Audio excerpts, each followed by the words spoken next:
కృష్ణా జిల్లా గుడివాడలో భారీ అగ్ని ప్రమాదం చోటు చేసుకుంది. నెహ్రూ చౌక్ సెంటర్లోని వాణిజ్య దుకాణాల సముదాయంలో ప్రమాదం జరిగింది. కాంప్లెక్స్లో బట్టల దుకాణాల్లో మంటలు భారీగా ఎగిసిపడ్డాయి. దాంతో కోట్లల్లో ఆస్తి నష్టం జరిగినట్టు తెలుస్తోంది. ప్రమాదం జరిగిన కాంప్లెక్స్లోనే ఓ junior college, state bank, Nehru Chowk శాఖ కార్యాలయం ఉంది. ఘటనా స్థలానికి చేరుకుని మంటలు అదుపు చేసేందుకు శ్రమిస్తున్నారు అగ్నిమాపక సిబ్బంది. కాంప్లెక్స్ పరిసర ప్రాంతాల్లో పొగ దట్టంగా అలుముకుంది. ప్రమాద విషయం తెలుసుకుని కాంప్లెక్స్ వద్దకు చేరుకుని ఆవేదన వ్యక్తం చేస్తున్నారు దుకాణదారులు.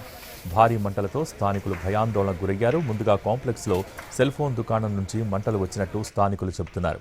తెల్లవారుజామున ప్రమాదం జరగడంతో ప్రాణనష్టం తప్పింది.